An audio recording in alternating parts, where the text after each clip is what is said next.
मेरे प्यारे सभी भाई बंधुओं, आपका स्वागत है। मैं विजय एनएस शिक्षा परिवार में आप सभी साथियों का स्वागत करता हूं।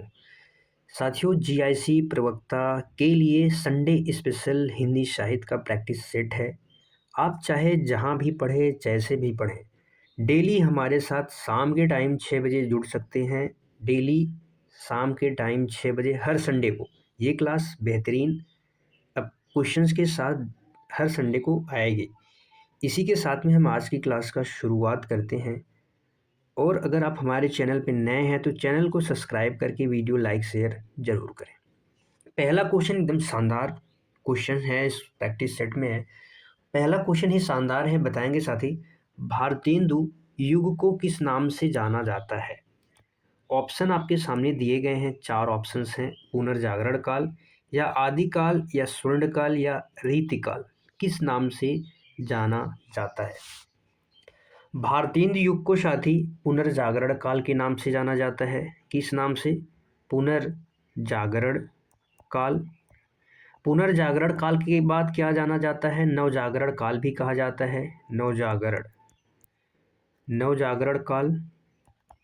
नवजागरण काल के साथ आधुनिक काल का प्रथम चरण भी कहा जाता है भारतेंदु युग को। आधुनिक काल का प्रथम चरण भी कहा जाता है। तो इसका राइट आंसर क्या हो जाएगा? ऑप्शन ए हो जाएगा।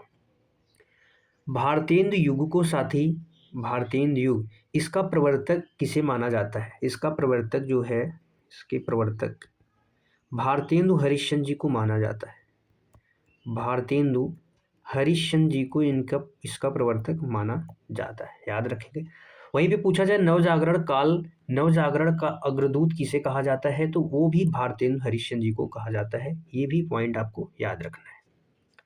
चलते हैं अगले क्वेश्चन की तरफ। क्वेश्चन नंबर 2 आपके स्क्रीन पे है, बताएंगे क्या होगा इसका राइट आंसर। क्वेश्चन नंबर 2 है साथी, नाट्यशास्त्र का हिंदी साहित्य पर प्रभाव किस युग में अधिक स्पष्ट है? किस युग में अधिक स्पष्ट है? आपको बताना है। आधुनिक, आदिकाल में, भक्ति काल में, रीतकाल में, या आधुनिक काल। इसका राइट आंसर साथी हो जाएगा ऑप्शन बी।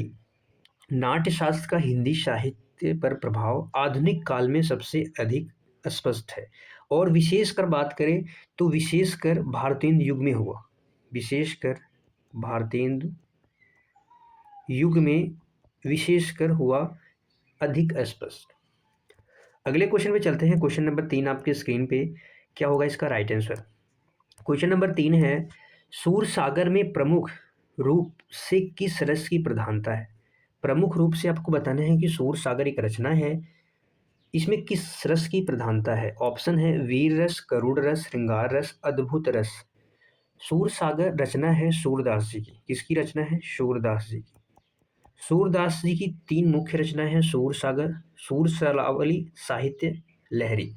और इस सूरसागर रचना में साथी मुख्य जो रस प्रधान है वो क्या है? श्रृंगार रस। ऑप्शन सी इसका करेक्ट हो जाएगा। सूरसागर जी, इस रचना में क्या है? भगवान श्री कृष्ण की लीलाओं का वर्णन है। सूरसागर रचना में सूरदास जी ने भगवान श्री कृष्ण की लीलाओं का वर्णन है इस रचना में। और सूरदास जी को वात्सल्य रस का सम्राट कहा जाता है। वात्सल्य रस का सम्राट कहा जाता है। ये भी चीज़ें आपको ध्यान में रखना है, एग्जाम्स में बहुत ही मददगार होगा। अगले क्वेश्चन पे चलते हैं। क्वेश्चन नंबर 4 आपकी स्क्रीन पे है। क्वेश्चन नंबर 4 साथी आपके स्क्रीन पे है, अज्ञेय जी का वास्तविक नाम क्या था? Option A, option B, option C, option D. बहुत ही आसान क्वेश्चन है, इसका राइट आंसर हो जाएगा ऑप्शन ए। अज्ञेय जी का वास्तविक या पूरा नाम सच्चिदानंद हीरानंद वात्स्यायन अज्ञेय है। इसका राइट आंसर हो जाएगा ऑप्शन ए। अगला क्वेश्चन, क्वेश्चन नंबर 5 आपके स्क्रीन पे है, कवितावली। कवितावली एक रचना है, बताना है साथी इसके रचयिता कौन है? तुलसीदास जी हैं, सूरदास, कबीर, मीराबाई। कवितावली, कवितावली साथी प्रसिद्ध रचना है गोस्वामी तुलसीदास जी की। प्रसिद्ध रचना है गोस्वामी तुलसीदास जी की है। इनके कुछ प्रसिद्ध रचनाएं जैसे अगर हम बात करें तो जैसे पार्वती मंगल प्रसिद्ध रचना है, पार्वती मंगल। जानकी मंगल, पार्वती मंगल हो गया, जानकी मंगल। बरवे रामायण, बरवे रामायण। इनका प्रसिद्ध महाकाव्य है रामचरितमानस। इनका एक प्रसिद्ध महाकाव्य है रामचरितमानस, ये भी आपको याद रखना है। और इनका हो गया रामाज्ञा प्रश्न। रामाज्ञा प्रश्न। रामाज्ञा प्रश्न साथी अगर पूछा जाए तो इनका ज्योतिष ग्रंथ है। तो एग्जामों में पूछा जाता है कि तुलसीदास जी का ज्योतिष कौन सा ज्योतिष ग्रंथ कौन सा है, तो आप बताएंगे कि रामाज्ञा प्रश्न तुलसीदास जी का ज्योतिष ग्रंथ है। अगले क्वेश्चन पे चलते हैं। क्वेश्चन नंबर 6 आपके स्क्रीन पे है, बताएंगे क्या होगा इसका राइट आंसर। रीतिकाल के कवियों का मुख्य उद्देश्य क्या था? रीतिकाल के कवियों का मुख्य उद्देश्य क्या था? भक्ति प्रचार था, राष्ट्रवाद था, नायिका भेद एवं श्रृंगार वर्णन था, सामाजिक सुधार था। क्वेश्चन नंबर 6 का राइट आंसर क्या होगा? रीतिकाल का जो समय होता है साथी वो क्या होता है? इसका समय है 1700 से 1900 के बीच में है। इसका समय क्या है? 1700 से 1900 के बीच में इसका समय है। और रीतिकाल में श्रृंगार रस की प्रधानता है। किस रस की प्रधानता है साथी? श्रृंगार रस की प्रधानता है। पूछा जाता है एग्जामों में कि रीतिकाल में कौन सी रस की प्रधानता है, तो श्रृंगार रस की प्रधानता है। इसका राइट आंसर हो जाएगा ऑप्शन सी। श्रृंगार रस में साथी नायिका भेद और श्रृंगार का वर्णन है। नायिका भेद और श्रृंगार का वर्णन है। इसका मुख्य उद्देश्य क्या था? अपने जो आश्रयदाता राजाओं थे, जो इसमें लेखक थे, उनके जो आश्रयदाता राजा थे और अपने दरबारियों को मनोरंजन करना और उन्हें प्रसन्न करना इनका मुख्य उद्देश्य था। और वो किस माध्यम से करते थे? नायिका भेद और श्रृंगार का वर्णन करके। अगला क्वेश्चन, क्वेश्चन नंबर 7 आपकी स्क्रीन पे है, बताएंगे क्या होगा इसका राइट आंसर। क्वेश्चन नंबर 7 है साथी, परिमल काव्य संग्रह की रचयिता कौन है? निराला है, पंत है, या प्रसाद है, या महादेवी वर्मा है? परिमल रचना है, किसकी रचना है बताना है। तो इसके रचनाकार हैं सूर्यकांत त्रिपाठी निराला। सूर्यकांत त्रिपाठी निराला, ऑप्शन ए क्या हो जाएगा? करेक्ट हो जाएगा, ऑप्शन ए करेक्ट हो जाएगा। इसकी रचना होती है वर्ष 1929 में इसका प्रकाशन होता है। वर्ष 1929 में इसका प्रकाशन होता है। अन्य अगर हम रचना की बात करें सूर्यकांत त्रिपाठी निराला जी की, तो क्या हो जाएगा? गीतिका हो जाएगा। गीतिका, गीतिका, अनामिका, गीतिका, अनामिका। तुलसीदास इनकी प्रसिद्ध रचना है जो गोस्वामी तुलसीदास जी के ऊपर है। तुलसीदास हो गया। कुकुरमुत्ता, अड़िमा, बेला, नए पत्ते, नए पत्ते, आराधना, बेला, अर्चना आदि क्या है साथी इनकी प्रसिद्ध रचनाएं हैं। जूही की कली, राम की शक्ति पूजा, सरोज स्मृति आदि प्रसिद्ध रचनाएं हैं जिन्हें याद रखने की बहुत आवश्यकता है। अगले क्वेश्चन पे चलते हैं। क्वेश्चन नंबर 8 आपकी स्क्रीन पे है, क्या होगा इसका राइट आंसर। अंधा युग नाटक के लेखक कौन है? धर्मवीर भारती हैं, मोहन राकेश है, भीष्म सानी है, लक्ष्मी नारायण लाल है। क्वेश्चन नंबर 8, वर्ष 1954 में इसका प्रकाशन होता है। वर्ष 1954 में इसका प्रकाशन होता है। और यह साथी एक गीत नाट्य काव्य है। गीत नाट्य काव्य नाटक है, ये भी याद रखना है। और इसमें अगर हम बात करें तो महाभारत के युद्ध के अंतिम दिन की पृष्ठभूमि पर यह आधारित है। पृष्ठभूमि पर आधारित है। महाभारत के युद्ध का जो अंतिम दिन था उस पृष्ठभूमि पर आधारित यह नाटक है। और इसके रचनाकार हैं धर्मवीर भारती। धर्मवीर भारती इसके रचनाकार हैं। इनके कुछ अन्य अगर हम बात करें रचना की, अन्य रचना जैसे ठंडा लोहा, सूरज का सातवां घोड़ा, सपना अभी भी, सूरज का सातवां घोड़ा, गुनाहों के देवता प्रसिद्ध इनकी क्या है रचनाएं हैं। अगले क्वेश्चन पे चलते हैं। क्वेश्चन नंबर 9 आपके स्क्रीन पे है, बताएंगे क्या होगा इसका राइट आंसर। क्वेश्चन नंबर 9 दिया गया है कि नई कविता आंदोलन का संबंध किससे है? नई कविता आंदोलन का संबंध क्या छायावाद से है, प्रयोगवाद से है, भक्ति आंदोलन से है, या रीतिकाल से है? तो नई कविता आंदोलन का संबंध साथी प्रयोगवाद से है। ऑप्शन बी इसका करेक्ट हो जाएगा। नई कविता के प्रवर्तक किसे माने जाते हैं? इनके प्रवर्तक अगर आपसे पूछा जाए तो नई कविता के प्रवर्तक जगदीश गुप्त माने जाते हैं। डॉक्टर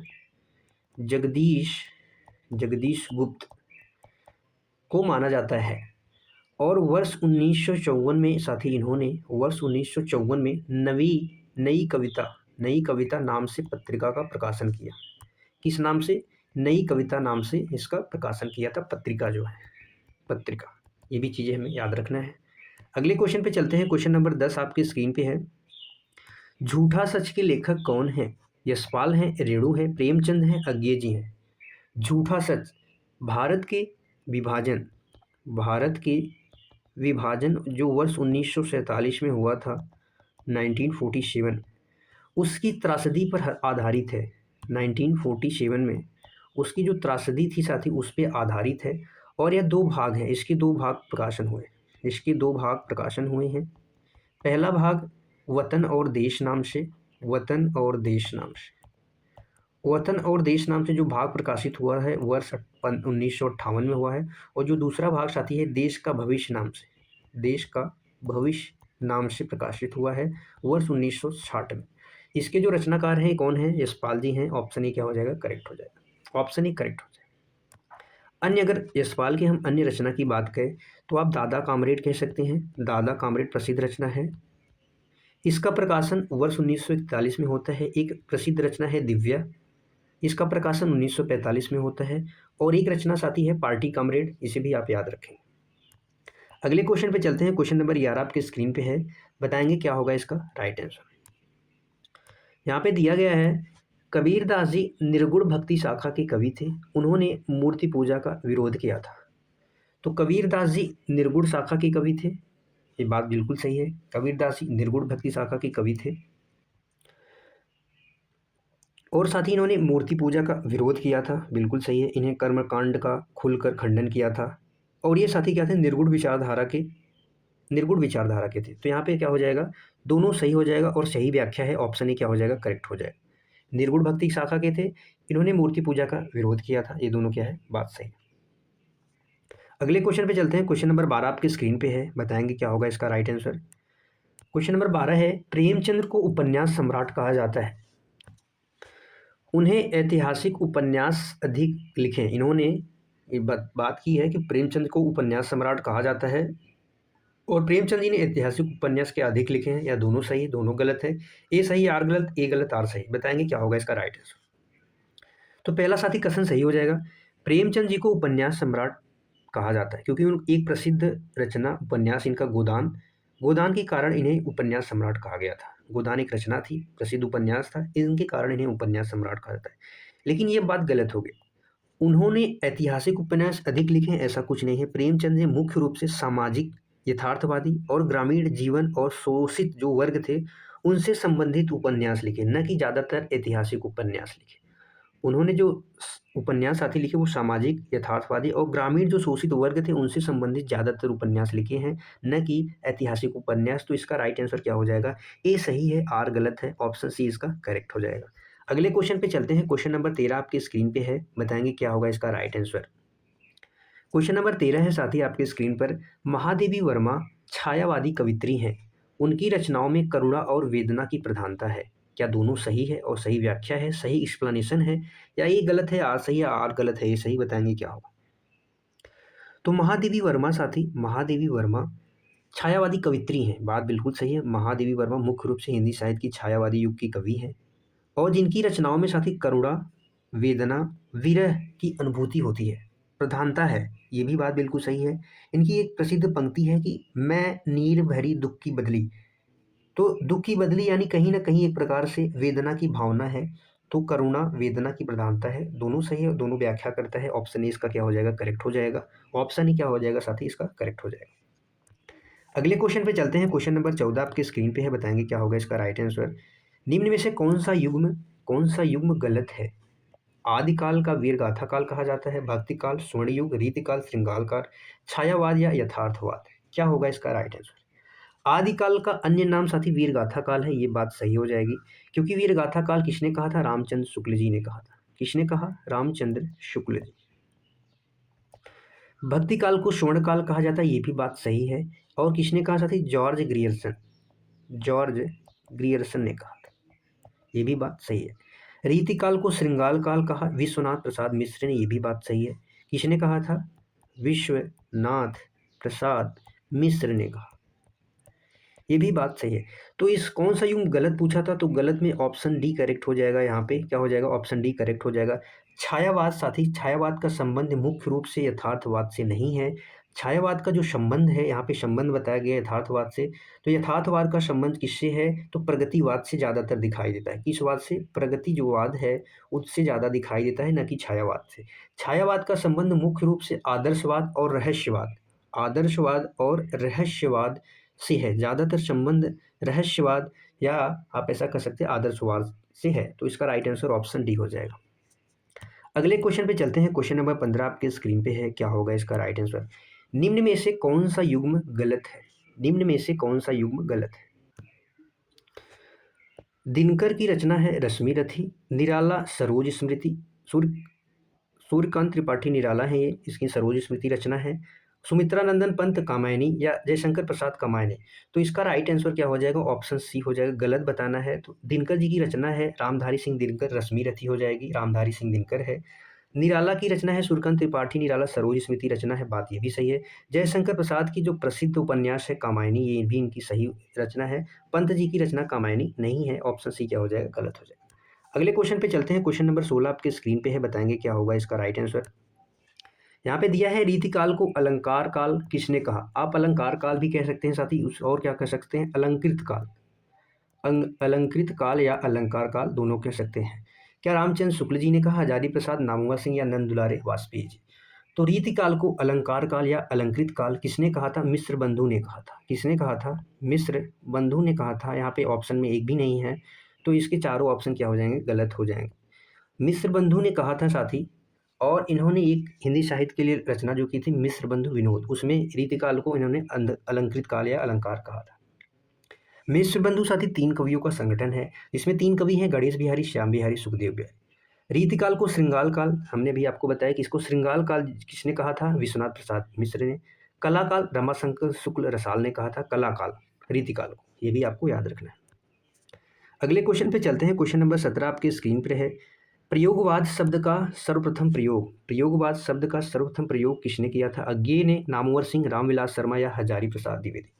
प्रयोगवाद अगर इसके प्रवर्तक आपसे पूछा जाए, प्रवर्तक या जनक, प्रवर्तक या जनक पूछा जाए तो कौन है साथी? सच्चिदानंद, हीरानंद, वात्स्यायन अज्ञेय इसके प्रवर्तक है। और अगर आपसे पूछा जाए कि प्रयोगवाद शब्द का सर्वप्रथम प्रयोग किसने किया था, तो सर्वप्रथम जो प्रयोग है, सर्वप्रथम प्रयोग, सर्वप्रथम प्रयोग साथी नंद दुलारे वाजपेयी जी ने किया था। नंद दुलारे वाजपेयी जी ने किया था। ये भी चीज़ें आपको याद में रखनी है। और साथ ही इन्होंने नंद दुलारे वाजपेयी जी प्रयोगवाद को क्या कहते हैं? इन्होंने प्रयोगवाद को क्या कहा? ये भी चीज़ें आपको ध्यान रखना है। इन्होंने कहा बैठे ठाले का धंधा कहा। प्रयोगवाद को बैठे ठाले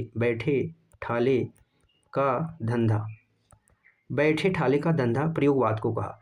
तो इसका राइट आंसर क्या होना चाहिए था? नंद दुलारे वाजपेयी जी होना चाहिए था, लेकिन ऑप्शन के अकॉर्डिंग हम अज्ञेय जी मानेंगे क्योंकि जनक माने जाते हैं। तो जनक के हिसाब से तो यहाँ पे शब्द का प्रयोग भी किया होगा, तो उन्हें हम अज्ञेय जी मानेंगे। लेकिन अगर ऑप्शन में साथ ही नामवर सिंह रहेगा, नंद दुलारे वाजपेयी रहेगा, तो हम नंद दुलारे वाजपेयी को डेफिनेटली वहाँ पे टिक करेंगे, न कि अज्ञेय जी पे। अगले क्वेश्चन पे चलते हैं। क्वेश्चन नंबर 18 आपकी स्क्रीन पे है।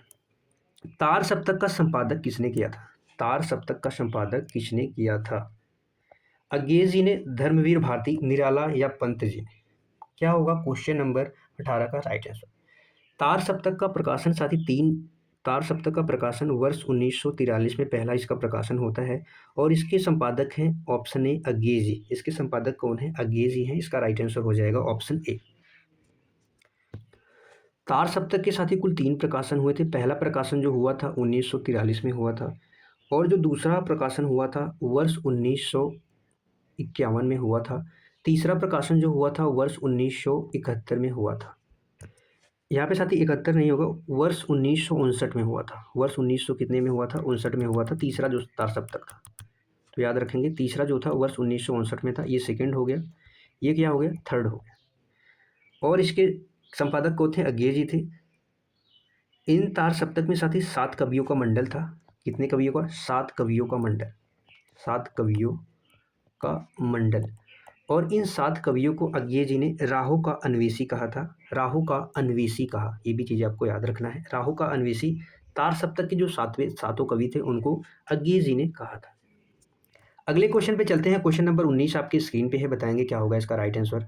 सांध्य गीत के रचयिता हैं महादेवी वर्मा हैं, निराला जी हैं, पंत जी हैं या जयशंकर प्रसाद जी हैं। तो सांध्य गीत के रचयिता महादेवी वर्मा जी हैं। कुछ प्रसिद्ध रचनाएं जैसे निहार, निहार बहुत प्रसिद्ध रचना है इनकी। रश्मि हो गया, रश्मि। सांध्य गीत आपके सामने है ही। नीरजा भी इनकी प्रसिद्ध रचना है और दीप शिखा भी इनकी प्रसिद्ध रचना है। दीप शिखा एक प्रसिद्ध रचना इनकी यामा है, जिसमें नीरजा निहार की संकलन है, तो प्रसिद्ध इनका यामा भी है। अगले क्वेश्चन पे चलते हैं। क्वेश्चन नंबर 20 आपकी स्क्रीन पे है। सही मिलान कीजिए, सही मिलान कीजिए। यहाँ पे कुछ कवि हैं और उनसे संबंधित उनकी रचनाएं हैं। निराला जी की रचना कौन सी है आपको बताना है। निराला जी की जो रचना है साथी वो क्या है, परिमल है। महादेवी वर्मा जी की रचना क्या है, यामा है। पंत जी की जो रचना है वो क्या है साथी, पंत जी की रचना परिमल हो जाएगी, पल्लव हो जाएगी, सॉरी। और जयशंकर प्रसाद की जो रचना हो जाएगी वो क्या हो जाएगी, कामायनी हो जाएगी। तो पहले का बी दूसरे का ए, पहले का बी दूसरे का ए, पहले का बी दूसरे का ए और किसी ऑप्शन में नहीं है। तो इसका जो राइट आंसर हो जाएगा ऑप्शन ए हो जाएगा। ऑप्शन ए क्या हो जाएगा, करेक्ट हो जाएगा। अगले क्वेश्चन पे चलते हैं। क्वेश्चन नंबर 21 आपके स्क्रीन पे है, बताएंगे क्या होगा इसका राइट आंसर। निम्न कथन दिए गए हैं, आपको विचार करना है कि निराला जी छायावादी कवि हैं। उन्हें मुक्तक छंद का प्रयोग किया, इन्होंने मुक्तक छंद का प्रयोग किया, क्या ये बात सही है, बताएंगे। दोनों सही है, सही व्याख्या है, या गलत है या सही। तो बात करें साथी क्वेश्चन नंबर 21 की, तो जो सूर्यकांत त्रिपाठी निराला जी हैं ये छायावादी कवि हैं, ये बात सत्य है। छायावाद के 4 प्रमुख स्तंभों में से एक थे सूर्यकांत त्रिपाठी निराला जी। छायावाद के जो 4 स्तंभ थे साथी उसमें हैं जयशंकर प्रसाद जी, पंत जी और निराला जी और महादेवी वर्मा हैं, जिसमें से निराला जी भी हैं, ये बात सही हो जाएगी। और उन्हें मुक्तक छंद का प्रवर्तक भी कहा जाता है, ये भी बात सही है। तो दोनों सही हो जाएंगे और सही व्याख्या है ऑप्शन ए क्या हो जाएगा, करेक्ट हो जाएगा। सूर्यकांत त्रिपाठी निराला जी को, इन्हें क्या कहा जाता है साथी, मुक्तक छंद के प्रवर्तक के रूप में जाना जाता है। किसके रूप में, मुक्तक छंद के प्रवर्तक के रूप में जाना जाता है, प्रवर्तक के रूप में जाना जाता है। ये भी चीज़ें आपको याद रखने की आवश्यकता है। अगले क्वेश्चन पे चलते हैं। क्वेश्चन नंबर 21 आपके स्क्रीन पे है, बताएंगे क्या होगा इसका राइट आंसर। दिया हुआ है साथी, कबीरदास जी, निम्न कथन पर विचार करना है। कबीरदास जी निर्गुण भक्ति के कवि हैं, सूरदास जी सगुण भक्ति के कवि हैं, मीराबाई निर्गुण भक्ति की कवित्री हैं। पहला सही, दूसरा सही, दूसरा सही, तीसरा सही, केवल पहला सही या सभी सही, बताएंगे। अभी हमने कुछ पिछले ही क्वेश्चन में आपको बताया कि जो कबीरदास जी थे वो क्या थे साथी, निराकार थे और वो निर्गुण शाखा के कवि थे। तो पहला यहाँ पे सही हो जाएगा, पहला क्या हो जाएगा, यहाँ पे सही हो जाएगा। सूरदास जी सगुण भक्ति शाखा के कवि थे, कृष्ण भक्ति शाखा, सगुण भक्ति के कृष्ण भक्ति शाखा के कवि थे, ये भी बात सही है। मीराबाई साथी, मीराबाई निर्गुण भक्ति शाखा की कवि नहीं थी, सगुण भक्ति शाखा की कवि हैं। सगुण भक्ति शाखा वो भी कृष्ण भक्ति की हैं, वो भी कृष्ण भक्ति की हैं। तो ये ऑप्शन गलत हो जाएगा। पहला और दूसरा सही, ऑप्शन ए क्या हो जाएगा, करेक्ट हो जाएगा। पहला और दूसरा सही। अगले क्वेश्चन पे चलते हैं। क्वेश्चन नंबर 23 आपके स्क्रीन पे है, बताएंगे क्या होगा इसका राइट आंसर। यहाँ पे दिया हुआ है क्वेश्चन नंबर 23 में, हिंदी साहित्य का इतिहास में काल विभाजन का आधार क्या था। क्या भाषा था या भाव था या प्रवृत्ति था या लेखक था। हिंदी साहित्य का इतिहास विशेषकर आचार्य रामचंद्र शुक्ल जी के अनुसार काल विभाजन का मुख्य आधार साहित्य मुख्य जो विभाजन का मुख्य आधार क्या था, साहित्यिक प्रवृत्ति थी। क्या थी, साहित्यिक प्रवृत्ति थी। ये भी आपको याद रखने की आवश्यकता है। तो इसका राइट आंसर हो जाएगा ऑप्शन बी। हिंदी साहित्य का जो इतिहास था, काल विभाजन था, उसका मुख्य आधार कैसी थी, साहित्यिक प्रवृत्ति थी आचार्य रामचंद्र शुक्ल के अनुसार। इसका राइट आंसर ऑप्शन सी हो जाएगा। अगले क्वेश्चन पे चलते हैं। क्वेश्चन नंबर 24 आपके स्क्रीन पे है कि नई कविता आंदोलन का संबंध किससे है। काव्य से है, उपन्यास से है, कहानी से है या नाटक से है। तो नई कहानी, जो नई कहानी है साथी, सॉरी नई कहानी की बात की जा रही है, तो नई कहानी का आंदोलन का संबंध है किससे है, कहानी से है। नई कहानी का आंदोलन किससे है, कहानी से है। बहुत सरल था, आसान क्वेश्चन। अगले क्वेश्चन पे चलेंगे। क्वेश्चन नंबर 25 आपके स्क्रीन पे है। एक रचना है साथी रश्मि रथी। रश्मि रथी का नायक कौन है, अर्जुन है, कर्ण है, भीम है या कृष्ण है। रश्मि रथी जो रचना है साथी वो रामधारी सिंह दिनकर की है। रामधारी सिंह दिनकर की प्रसिद्ध रचना है, दिनकर। यह साथी एक खंड काव्य है जिसमें क्या है, महाभारत की योद्धा महाभारत के योद्धा कर्ण कर्ण के जीवन पे आधारित है। कर्ण के जीवन पे आधारित है, ये भी आपको याद रखना है। कर्ण के जीवन और उसके संघर्ष, त्याग, वीरता और अटूट मित्रता को केंद्र मानकर इस रचना को रचा गया है।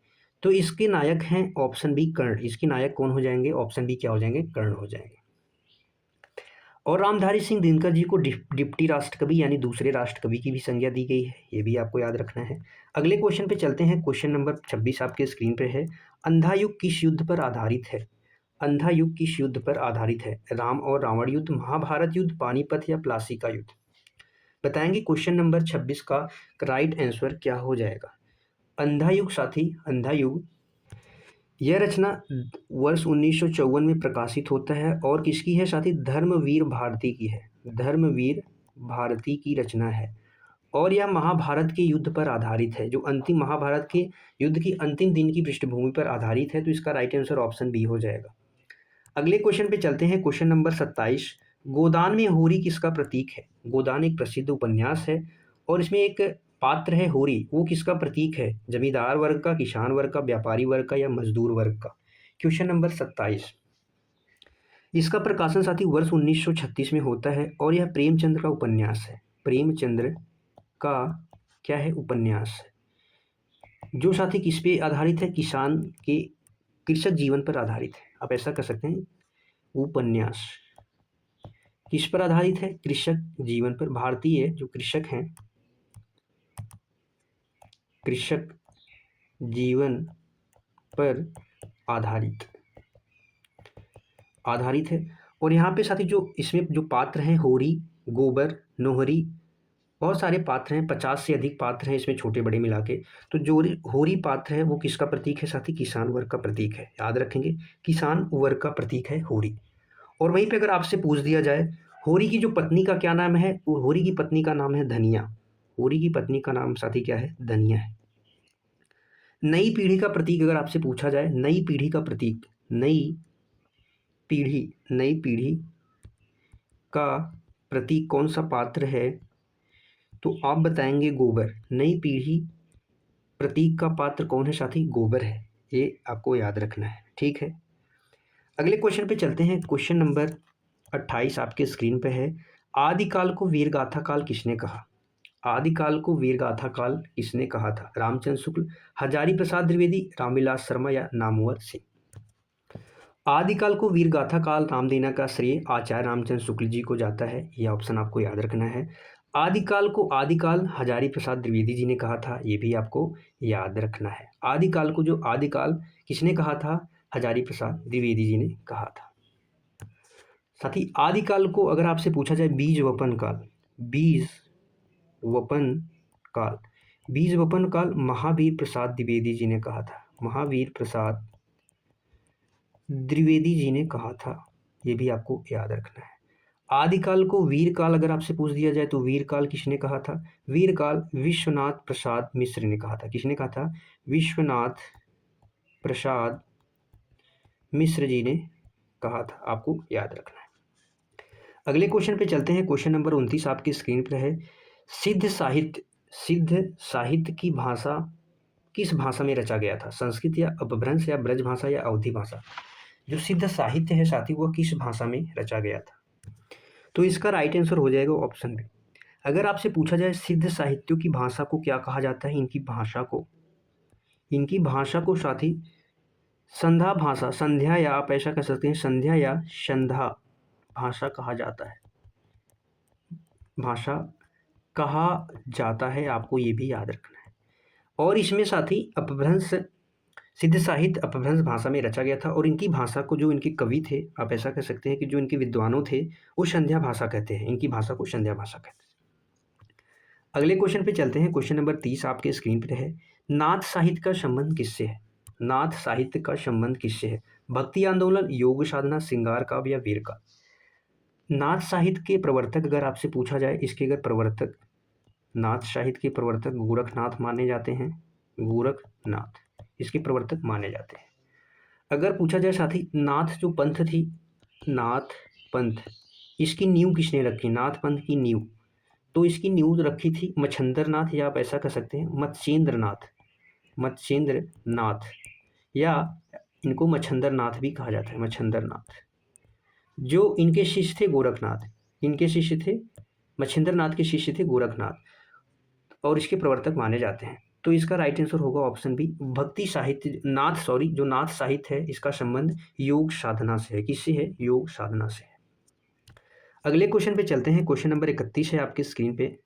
रीतिकाल के प्रथम आचार्य किसे माना जाता है? केशवदास, भूषण जी, बिहारी जी या देव जी? रीतिकाल के प्रथम आचार्य किसे माना जाता है? रीतिकाल आचार्य रामचंद्र शुक्ल के अनुसार, आचार्य रामचंद्र शुक्ल जी के अनुसार। रीतिकाल के प्रथम आचार्य रामचंद्र शुक्ल जी के अनुसार चिंतामण त्रिपाठी हैं, चिंतामण त्रिपाठी जी हैं। आपको ये भी चीज़ें याद रखना है। इन्हें रीतिकाल का प्रवर्तक माना जाता है आचार्य रामचंद्र शुक्ल के अनुसार। लेकिन ओवरऑल सबसे ज़्यादा जो ज़्यादा मान्यता प्राप्त है उसका राइट आंसर हो जाएगा ऑप्शन बी, रीतिकाल का प्रथम आचार्य केशवदास जी को माना जाता है और एग्जामों में यही सही माना जाता है। कुछ रचनाएं इनकी जो रीतिकाल में हैं, कवि प्रिया, जैसे कवि प्रिया, रसिक प्रिया, रसिक प्रिया, और एक प्रसिद्ध रचना है साथी रामचंद्रिका, रामचंद्रिका, रामचंद्रिका है, आपको याद रखना है। अगले क्वेश्चन पे चलते हैं। क्वेश्चन नंबर 32 आपके स्क्रीन पर, बताएंगे क्या होगा इसका राइट आंसर। और अगर आप हमने हमारे चैनल को चैनल में नए हैं तो चैनल को सब्सक्राइब जरूर करें, क्योंकि 30 क्वेश्चन हमने कर लिया है और क्वेश्चन हैं साथ ही 50-52 क्वेश्चन के आसपास हैं। बताएंगे 32 क्वेश्चन है। काव्य में रस का सिद्धांत किससे संबंधित है? काव्य में रस का सिद्धांत किससे संबंधित है? भरत मुनि, आनंदवर्धन या मम्मट या विश्वनाथ? क्वेश्चन नंबर 32 का राइट आंसर। काव्य में रस का सिद्धांत भरत मुनि जी से संबंधित है। किससे संबंधित है? भरत मुनि जी से। इनका एक ग्रंथ साथी है जो रस से संबंधित है, नाट्यशास्त्र। नाट्यशास्त्र में साथी क्या है? इस ग्रंथ में रस सिद्धांत को प्रतिपादित किया था। किसको? रस सिद्धांत को प्रतिपादित किया था। और भरत मुनि जी को इसीलिए इन्हें रस संप्रदाय का प्रवर्तक माना जाता है। रस संप्रदाय के प्रवर्तक माने जाते हैं। प्रवर्तक एवं आप जनक भी कह सकते हैं, जनक कहे जाते हैं। याद आया? ऑप्शन ए करेक्ट हो जाए। अगले क्वेश्चन पे चलते हैं। क्वेश्चन नंबर 33 आपकी स्क्रीन पे है, बताएंगे क्या होगा इसका राइट आंसर। क्वेश्चन नंबर 33 है साथी आपके स्क्रीन पे। रामधारी सिंह दिनकर प्रगतिवादी कवि हैं। उनकी रचनाओं में राष्ट्रवाद और वीर रस है। दोनों सही, दोनों गलत, ए सही आर गलत, ए गलत आर सही। क्या है? रामधारी सिंह दिनकर। रामधारी सिंह दिनकर जी की अगर बात की जाए तो वो प्रगतिवादी कवि हैं, ऐसा नहीं कह सकते हैं। ये आंशिक रूप से अगर पूछा जाए तो ये सत्य है, क्योंकि जो रामधारी सिंह दिनकर जी हैं साथी, वे प्रगतिवादी, मानववादी और राष्ट्रवादी तीनों का मिश्रण मिलता है उनमें। किसका किसका मिश्रण मिलता है? एक प्रगतिवादी का मिश्रण मिलता है, प्रगतिवादी, एक प्रगतिवादी ऑलरेडी दिया है, प्रगतिवादी हो गया, मानववादी हो गया, मानववादी, मानववादी के साथ राष्ट्रवादी, राष्ट्रवादी। रामधारी सिंह दिनकर जी को राष्ट्र कवि भी इसलिए कहा गया है और महात्मा गांधी जी ने कहा था। तो तीनों चीज़ों का, तीनों रूपों का इनमें मिश्रण मिलता है, तो आप प्रगतिवादी नहीं कह सकते हैं। उनकी रचनाओं में राष्ट्रवाद और वीर रस है, ये सत्य है। उनकी रचनाओं में राष्ट्रवाद जरूर रहता है और वीर रस है। यहाँ पे दूसरा क्या हो जाएगा? सही हो जाएगा। ए गलत है, आर सही है। ऑप्शन क्या हो जाएगा? डी इसका करेक्ट हो जाएगा। गलत है, आर सही है। अगले क्वेश्चन पे चलते हैं। क्वेश्चन नंबर 34 आपकी स्क्रीन पे है। कबीरदास जी निर्गुण भक्ति शाखा के कवि हैं। तुलसीदास सगुण है, सूरदास सगुण है, मीराबाई निर्गुण है। यहाँ पे विकल्प बताना है कौन सा सही है। कबीरदास जी निराकार हैं, निर्गुण भक्ति शाखा के कवि हैं, बिल्कुल सही। तुलसीदास जी सगुण धारा के राम भक्ति शाखा के कवि हैं, ये भी बात सही है। सूरदास जी सगुण धारा के कृष्ण भक्ति शाखा के कवि हैं, ये भी सही जाता है। सूरदास जी को वात्सल रस का सम्राट भी माना जाता है। मीराबाई जी साथी ये भी सगुण और कृष्ण भक्ति शाखा के कवि हैं, न कि निर्गुण है, इसका गलत हो जाएगा। इन्हें आधुनिक युग की मीरा भी कहा जाता है। नहीं सॉरी, मीराबाई जो है साथी ये क्या है? आधुनिक युग की मीरा तो महादेवी वर्मा जी को कहा जाता है। आधुनिक युग की मीरा आ ही गया तो जान लेते हैं, महादेवी वर्मा जी हैं, महादेवी वर्मा। इसका जो राइट आंसर हो जाएगा पहला, दूसरा, तीसरा सही, ऑप्शन ए करेक्ट हो जाए। मीराबाई जी साथी सगुण धारा की कवि हैं। सगुण वो भी कैसी? कृष्ण भक्ति शाखा की, कृष्ण भक्ति शाखा की कवि है। तो इसका राइट आंसर ऑप्शन ए हो जाएगा। अगले क्वेश्चन पे चलते हैं। क्वेश्चन नंबर 35 आपकी स्क्रीन पे है। क्या होगा इसका राइट आंसर? छायावाद की प्रमुख विशेषता क्या है? छायावाद की प्रमुख विशेषता क्या है? यथार्थवाद है या व्यक्तिवाद एवं प्रकृतिवाद है, राष्ट्रवाद है या श्रृंगार है? क्या होगी? छायावाद की जो प्रमुख विशेषता साथी कैसी है? व्यक्तित्ववाद है और प्रकृतिवाद है। प्रकृति का चित्रण मिलता है छायावाद, प्रकृति का चित्रण मिलता है छायावाद में। तो इसका राइट आंसर हो जाएगा ऑप्शन बी। अगले क्वेश्चन पे चलते हैं। क्वेश्चन नंबर 36 आपके स्क्रीन पर है। प्रगतिवाद जो है, प्रगतिवाद का मुख्य उद्देश्य क्या था? सौंदर्य चित्रण या समाज सुधारक या अलंकार का प्रयोग या भक्ति रस? तो जो प्रगतिवाद है इसका मुख्य उद्देश्य साथी क्या था? मार्क्सवादी जो विचारधारा के आलोचक में सामाजिक विषमता, जो सामाजिक विषमता था उसको दूर करने के लिए ही समतामूलक समाज की स्थापना करना था। तो इसका मुख्य उद्देश्य क्या था? समाज सुधारक था, क्योंकि जो मार्क्सवादी विचारधारा के लोग थे उनमें सामाजिक विषमता को दूर करना था और क्या था? समतामूलक यानी एक समान आकार से समाज की स्थापना करना था। तो प्रगतिवाद का मुख्य उद्देश्य तो यही था। तो ऑप्शन बी क्या हो जाएगा? करेक्ट हो जाएगा। अगले क्वेश्चन पे चलते हैं। क्वेश्चन नंबर 37 आपके स्क्रीन पे है। यहाँ पे है कामायनी का मुख्य विषय क्या था? क्या है? प्रेम है, मनोवैज्ञानिक दर्शन, राष्ट्रवाद या भक्तिवाद? कामायनी जयशंकर प्रसाद की रचना है। जयशंकर प्रसाद। कामायनी में सर्गों की संख्या एग्जामों में पूछी जाती है। तो कामायनी में 15 सर्ग होते हैं और इसका जो प्रकाशन होता है वर्ष 1936 में होता है, इसके आसपास होता है। 15 सर्ग है और इसमें जो पहला सर्ग है, प्रथम सर्ग ये भी पूछा जाता है। प्रथम सर्ग का नाम है चिंता और जो इसका अंतिम सर्ग है, प्रथम सर्ग का नाम है साथी चिंता और जो इनका अंतिम सर्ग उसका नाम है आनंद। उसका क्या नाम है? आनंद। और अगर आपसे इसमें नायक पूछा जाए तो नायक कौन है? तो इसमें नायक हो जाएंगे मनु और इसमें नायिका अगर आपसे पूछा जाए तो नायिका कौन हो जाएंगे? श्रद्धा। नायिका कौन हो जाएंगे? श्रद्धा हो जाएंगे। अगर पूछा जाए मनु किसका प्रतीक है? तो मन का प्रतीक है और श्रद्धा पूछा जाए तो हृदय या भाव का प्रतीक है। इसका राइट आंसर क्या होगा? इसका मुख्य विषय था मनोवैज्ञानिक दर्शन। मनोवैज्ञानिक दर्शन का अर्थ है मानवीय भावनाएं जैसे चिंता हो गया, चिंता, आशा, श्रद्धा, काम, लज्जा आदि मनोवैज्ञानिक दर्शन मुख्य उद्देश्य था मानवीय भावनाएं। तो इसका राइट आंसर ऑप्शन बी हो जाएगा। अगले क्वेश्चन पे चलते हैं। क्वेश्चन नंबर 38 आपके स्क्रीन पर है। तार सप्तक का महत्व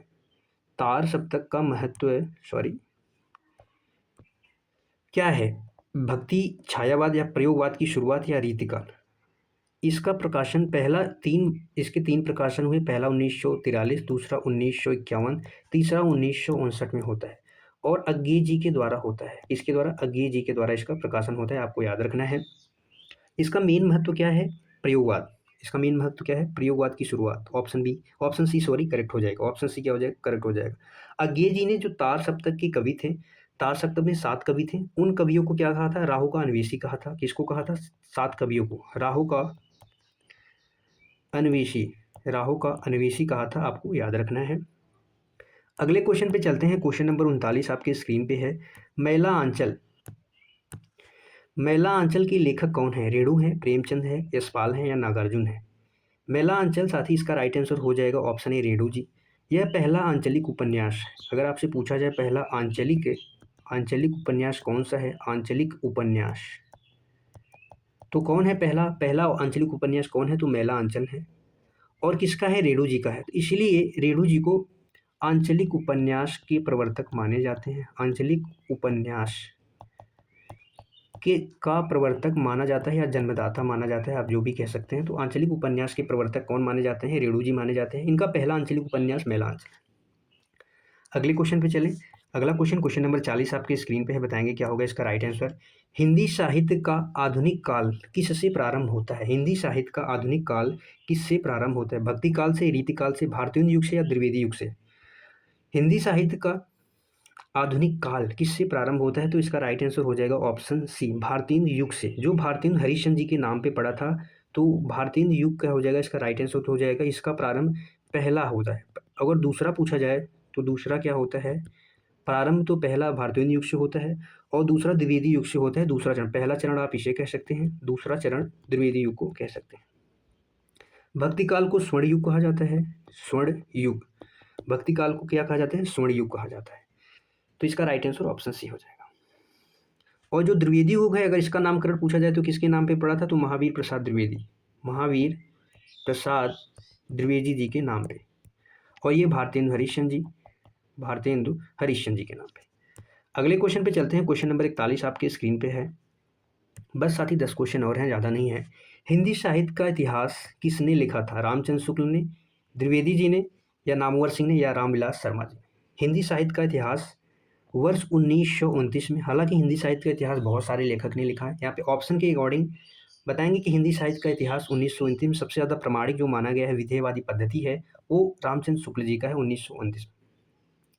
हम बात करें हजारी प्रसाद द्विवेदी जी, कौन? हजारी प्रसाद द्विवेदी जी ने, इन्होंने भी इतिहास से संबंधित महत्वपूर्ण ग्रंथ लिखे, जैसे हिंदी साहित्य की भूमिका लिखा है। इन्होंने क्या रचना की है? हिंदी साहित्य की भूमिका, हिंदी साहित्य की भूमिका लिखी है। हिंदी साहित्य का आदिकाल लिखा है। हिंदी साहित्य का उद्भव और विकास। इन्होंने 3 रचनाएं करी। इन्होंने क्या करी है? 3 रचनाएं करी हैं। ठीक है, याद रखेंगे। अगले क्वेश्चन पे चलते हैं। क्वेश्चन नंबर 42 आपके स्क्रीन पर है। एक रचना है साकेत। साकेत के लेखक कौन है? साकेत के लेखक कौन है? मैथिली शरण गुप्त हैं, या पंत जी हैं, या दिनकर जी हैं, या निराला जी हैं? साकेत के लेखक कौन है? मैथिली शरण गुप्त, पंत जी, दिनकर जी, या निराला जी? साकेत। बताएंगे क्या होगा इसका राइट आंसर। साथ ही एक महाकाव्य है, किसका है? मैथिली शरण गुप्त जी का महाकाव्य है। साकेत मैथिली शरण गुप्त जी का महाकाव्य है। और किसके ऊपर अगर पूछा जाए तो इसका मुख्य केंद्र के क्या है? लक्ष्मण जी की पत्नी क्या है? उर्मिला इनके ऊपर आधारित है। किसके ऊपर आधारित है? उर्मिला जी के ऊपर आधारित है, लक्ष्मण जी की जो पत्नी है। अगले क्वेश्चन पे चले साथी। क्वेश्चन नंबर 43 आपके स्क्रीन पे है। झांसी की रानी कविता किसने लिखी है? महादेवी वर्मा, सुभद्रा कुमारी चौहान, मीरा जी, या पंत जी? क्या होगा इसका राइट आंसर। बात करें साथी झांसी रानी, हिंदी साहित्य की सबसे लोकप्रिय राष्ट्रीय चेतना वाली कविता में से एक है झांसी की रानी कविता, जो 1857 के स्वतंत्रता संग्राम में रानी लक्ष्मीबाई की वीरतापूर्ण संघर्ष का वर्णन करती है। और ये किसने लिखी थी साथी? सुभद्रा कुमारी चौहान। इसका राइट आंसर हो जाएगा ऑप्शन बी। एक कविता इसकी पंक्ति है, खूब लड़ी मर्दानी वो तो झांसी वाली रानी थी। अत्यंत प्रसिद्ध रचना है, आपको ध्यान में रखना है। और इसमें अगर शैली की बात की जाए तो ओज गुण है, वीर रस से भरपूर है, ये भी आपको ध्यान में रखना है। अगले क्वेश्चन पे चलते हैं। क्वेश्चन नंबर 44, क्या होगा इसका राइट आंसर। यहाँ पे दिया गया है कामायनी के बारे में। कामायनी में श्रद्धा किसका प्रतीक है? बुद्धि, भावना, कर्म, ज्ञान। तो कामायनी में 15 सर्ग हैं और जयशंकर प्रसाद की रचना है। इसमें मुख्य पात्र साथी जो हैं वो कौन है? श्रद्धा है, मनु है, इड़ा है। जो श्रद्धा है वो हृदय भाव का प्रतीक है। किसका प्रतीक है? भावना या हृदय भाव का प्रतीक है। और वहीं पे बुद्धि का प्रतीक कौन है साथी? तो इड़ा पात्र हैं, तो बुद्धि का प्रतीक हो जाएंगी। तो इसका राइट आंसर ऑप्शन बी हो जाएगा। अगले क्वेश्चन पे चलते हैं। क्वेश्चन नंबर 45 आपके स्क्रीन पे है। निराला किस काव्य धारा से संबंधित है? निराला जी हैं सूर्यकांत त्रिपाठी निराला। आपको बताना है कि यह किस काव्य धारा से संबंधित है? रहस्यवाद, छायावाद, प्रगतिवाद, या प्रयोगवाद? क्या होगा इसका right answer. Question number 45। Suryakant Tripathi Nirala ji 4 प्रमुख छायावाद के जो 4 प्रमुख स्तंभ हैं उनमें से एक हैं। तो ये किस काव्य धारा से संबंधित है? छायावाद है, इसका भी ऑप्शन हो जाएगा। और इन्हें मुक्तक छंद का प्रवर्तक भी माना जाता है। मुक्तक छंद का प्रवर्तक माना जाता है निराला जी को। जो 4 स्तंभ है छायावाद के उसमें से एक है। अगले क्वेश्चन पे चलते हैं भाई। क्वेश्चन नंबर 46 आपके स्क्रीन पर है। साकेत के मुख्य केंद्र कौन सा था? अभी हमने आपको पिछले ही क्वेश्चन में बताया था, मैथिली शरण गुप्त की रचना है। और जो वो लक्ष्मण जी की पत्नी है उर्मिला, वो मुख्य केंद्र क्या था? वही था उर्मिला। तो इसका राइट आंसर हो जाएगा ऑप्शन सी हो जाएगा, मुख्य केंद्र था। और यह रचना किसकी है? यह रचना किसकी है? मैथिली शरण गुप्त की है। किसकी है? मैथिली शरण गुप्त जी की रचना है, आपको याद रखना है। और मैथिली शरण गुप्त जी पहले राष्ट्रकवि हैं। महात्मा गांधी जी ने कहा था, महात्मा गांधी जी ने कहा था। इनकी एक रचना है भारत भारती। वर्ष 1912 में इसका प्रकाशन होता है। इस रचना से प्रभावित होकर महात्मा गांधी जी ने इन्हें राष्ट्रकवि कहा था, पहले राष्ट्रकवि। अगले क्वेश्चन पे चलते हैं। क्वेश्चन नंबर 47 आपके स्क्रीन पे। क्वेश्चन नंबर 47 है साथी, कबीरदास जी की भाषा क्या कहलाती है? ब्रज भाषा, अवधी भाषा, सदुक्कड़ी भाषा, या फिर खड़ी बोली, या फिर इनमें से और कोई? बताएंगे क्या होगा इसका राइट आंसर। कबीरदास जी की साथी जो भाषा है वो क्या कहलाती है? सदुक्कड़ी कहलाती है। क्या कहलाती है? सदुक्कड़ी। और किसने कहा था? रामचंद्र शुक्ल जी ने, आचार्य रामचंद्र शुक्ल जी ने कहा था। वहीं पे पंचमेल खिचड़ी अगर आपसे पूछ दिया जाए कि पंचमेल जो खिचड़ी भाषा है कबीरदास जी की, खिचड़ी, खिड़ची हमने लिख दिया, खिचड़ी, ये किसने कहा था? श्याम सुंदर दास। किसने कहा था? श्याम सुंदर दास जी ने कहा था। ये भी आपको याद रखना है। अगले क्वेश्चन पे चलते हैं। क्वेश्चन नंबर 49 आपके स्क्रीन पे बताएंगे क्या होगा इसका राइट आंसर। पद्मावत किस शैली में लिखा गया है? पद्मावत किस शैली में लिखा गया है? यह रचना साथी किसकी है? मलिक मोहम्मद जायसी की प्रसिद्ध रचना है। मलिक मोहम्मद जायसी की प्रसिद्ध रचना है। इसकी जो शैली है वो क्या है? प्रेमाख्यानक है। कैसी है?